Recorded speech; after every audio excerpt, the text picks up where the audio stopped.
By now, you've probably already blown through Kipo Season 2. I mean, come on, the show is eye candy, you can't help but binge it.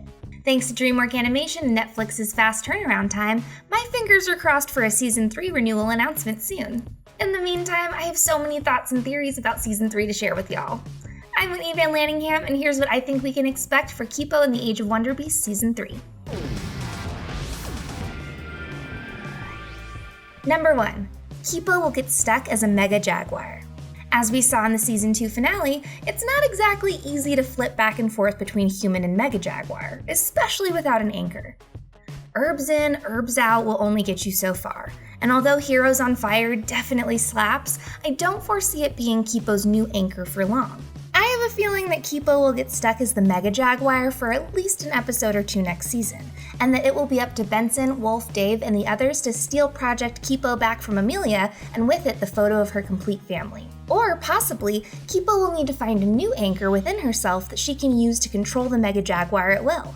A major theme in this show, and in She-Ra and the Princesses of Power, another Dreamworks animation property, is the constant struggle for each of the characters to maintain their confidence throughout the entire season. Sure, Kipo and co have some major wins when they really need them, and thanks to our protagonists, they all have a better understanding of how to have fun amidst the chaos on the surface. But like Adora, Catra, Glimmer, and Bo before them, this best friend squad has some serious ups and downs with their assurance that they can do this. For example, Dave struggles with molting during a crisis, rendering him useless in the moment of need. But as Season 2 progresses, he learns to control his transformations more and more. That being said, Homeboy spends most of Season 1 dying at inopportune times, and it took him a while to figure out that he could be someone that his friends can rely on. Wolf has struggled with a few things since the first Season 2, like accepting Kipo, Benson, and Dave as friends, learning to let loose and have fun, befriending mutes instead of eating them, accepting Kipo for her half-mute self, and asking others for help. But like Dave, Wolf continues to grow, make progress, and become more open to new things.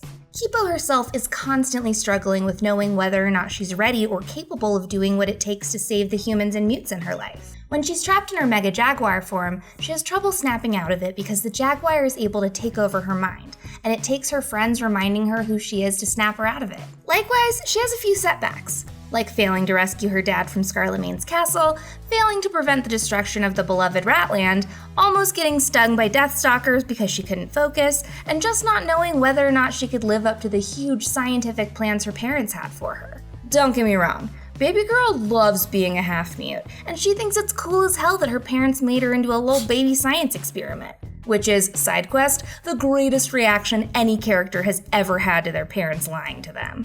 But she still has the crushing weight of the survival of all humans and mutes left in the Age of Wonderbeasts, and that cannot be easy for a 13-year-old girl to reconcile with. Because of this pattern of self-doubt in each of the characters, I believe Kipo will meet her downfall after a significant loss in her Mega Jaguar form, and won't be able to morph back into a human.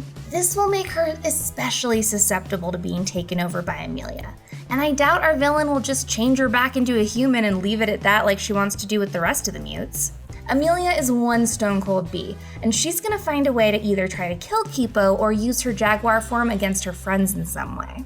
I think that Kipo will be able to return to her human form after her pals rescue her original anchor from Amelia. Right now, our heroes don't even know that she has the Project Kipo diary. They think everything burned up in Benson's backpack when it fell into the gold lava at Scylla Man's auditorium. But with a lot of their human friends from the burrow among the ranks of Amelia's quote-unquote resistance, I'm pretty sure they'll be able to con their way in. And if we're being real, their breach will probably involve flapjacks. Number 2, Scylla Man / Hugo will join Kipo and co. and start a redemption arc. After his plans to force all humans to serve him and his mute followers failed spectacularly, I don't see any other option for Hugo but to join Kipo and her crew to fight against Amelia.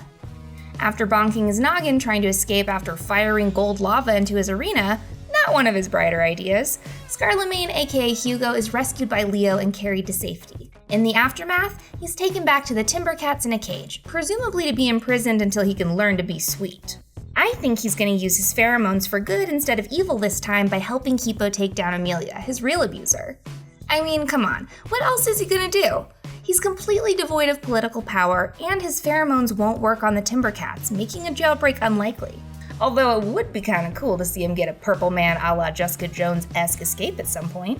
But more likely than not, we started to see Kipo's words and Leo's actions get to him. He's starting to see that it's better to catch flies with honey than with vinegar. I think Scylla Man's redemption arc will be him slowly realizing that it's better to be loved than feared, and that he has a real place in the Oak family if he chooses to accept their love. And who knows, maybe when all of this is settled, Hugo will be able to reintroduce himself to the humans and mutes alike. My hope is that he actually makes some real friends, and that his bravery in fighting Amelia earns everyone's trust back. What if Hugo ends up being so lovable that he actually gets appointed king just like he's always wanted?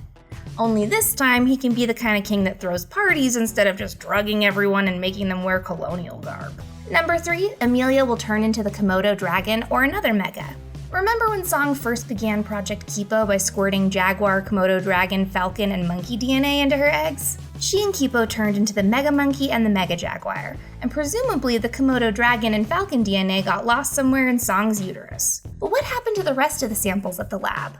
Were they all destroyed in the collapse? Or did Amelia manage to get them to the failsafe somehow? I'm almost positive this line is foreshadowing the future Megamutes we'll see in the series. Even if Amelia didn't have the original samples, I'm sure she's been extracting DNA and a medley of other bodily fluids from mutes on the surface in her quest to turn all of them into regular animals. And although I know that Amelia has an utter disdain for all Wonderbeast mutes in the Oak family, I don't think that she'll be able to resist how cool it is to turn into a giant animal. She'll probably excuse it to herself as fighting fire with fire. Personally, I really hope that she still has some of that Komodo Dragon DNA. Those bad boys are crazy deadly on their own, but as a human-infused mega, I bet Amelia would be able to cause some serious damage. My guess is that she'll get jelly of Kipo's powers, or she'll be forced to morph to keep up with the Mega Monkey and the Mega Jaguar. Number 4, Kipo's mom will turn back into a human. We can't have Kipo flip-flopping back and forth between teenage girl and Mega without figuring out a way to change Song back into a human too. I think Kipo and her dad are gonna have to put their scientific minds together to create a formula to make her human again. I also think that Mulholland is gonna play a huge role in helping Song transform. After all, he's the only one who can communicate with her directly right now. And with direction from Kipo, he has the power to help her remember who she was before she spent 13 years as a giant 6-armed monkey. You know how Kipo created that really cool crystal forest mindscape for her mom to fight off Scylla Man's pheromones? I wonder if she can catch her mom up on what she's missed over the last decade by telling Mulholland what to project in Song's mind. Song has to undo a lot of monkey thoughts, so it's safe to say that it'll take all hands on deck to get her back. But there's no way Kipo and Leo aren't gonna see Song again. I mean, having a Mega Monkey mom is way cooler than having like a soccer mom or a bake sale mom or whatever, but there's nothing like the real deal. They both deserve to see her again, and I believe that we'll get that payoff towards the end of the next season. Number 5, Leo will die. That being said, I've got some bad news for you. I also think that Leo might die in season 3. I know, it sucks, but I just don't think that they're gonna let Kipo keep both of her parents at the same time for very long. And hey, I could be wrong. Maybe the Oak family will get together again and live happily ever after, fighting Amelia and doing science and petting baby megapugs. But you gotta admit, it would create a major reason for Kipo to take down Amelia. Maybe this will be the trigger that sends her into Mega Jaguar mode, and her mom will have to be a part of the solution to morph her back. But how will Leo die exactly? Obviously, I don't know the specifics, but my guess is that he'll sacrifice himself for Hugo and the well-being of the rest of his family. Although he definitely had a very good reason for fleeing the collapsed burrow with his newborn daughter without looking back, Leo still feels responsible for the everything about what Hugo became. Scylla Man's abandonment issues and desire for everyone to love him and follow him stemmed from Leo's past mistakes, and now he's spent more time as an evil mandrill overlord than Leo and Song's first scientifically modified baby. I think that although Hugo will be on Kipo's side by this point in the season, Leo will still feel like he owes it to Hugo to prove his love and support for him with one last dying parental sacrifice. I know, this bums me out too, but what are you gonna do? Dad's gonna dad. Number 6, Troy and Benson will go on a date. Alright, this one is obvious, but you know I had to mention it. I'm excited to get to know Troy's character better, other than the fact that he likes flapjacks and has a cool dad. I know that whatever happens between them, their relationship is going to propel Benson to discover new things about himself and his capacity for love. Number 7, we'll learn more about Wolf's past. The biggest question that's been on my mind since season 1 is where the heck did Wolf come from? Who was her family? We know that she moved into that little apartment on Deathstalker Row, but she also said that it wasn't her home. It was just an abandoned place she found to take shelter in when she was a kid. She obviously must have had parents at some point, but what happened to them? Is it possible that Wolf's parents were a part of Kipo's parents' old burrow? Maybe they were displaced after the burrow collapsed like Kipo was and forced to forge their own path on the surface. Or maybe they were from a different burrow altogether. It seems unlikely that any parent would leave their baby unprotected on the surface, even in dire circumstances. So I can only assume that they were killed by a rogue mega bunny or something like that. We could have a full-blown Tarzan on our hands here with no hope of meeting Wolf's real family. Or they could have somehow gotten separated from Wolf by one of our villains and held captive all these years. Or they could have escaped somehow and are now living in a group that will come out of left field and save the day. Or maybe Wolf is another science experiment fused with wolf DNA and left to fend for herself in the woods to see if the formula worked or not. She's obviously younger than Kipo, so maybe her Mega Wolf powers won't reveal themselves until it's her 13th birthday. Number 8, Fun Gus was born from the spilled kimchi. Okay, I know that this one sounds weird, but seriously, did you guys notice that Fun Gus is the exact same color as the kimchi and peanut butter combo that Song wanted to eat while she was pregnant? I have a feeling that somehow that PBK combo mixed with some science fiction magic during the collapse, and after becoming moldy from years of abandonment, was born into Fun Gus. I really have no other proof about that theory other than that Fun Gus looks like an overgrowth of kimchi peanut butter in the old burrow, but I still think that I'm right. And side quest, I just have to say, Fun Gus is so creepy. He's like a consolidated mega shining twin. He freaks me out. Those are my theories about what might happen in Season 3 of Kipo, but I want to hear your thoughts in the comments section. Like and subscribe to Nerdwire, and remember, never pet a baby mega bunny.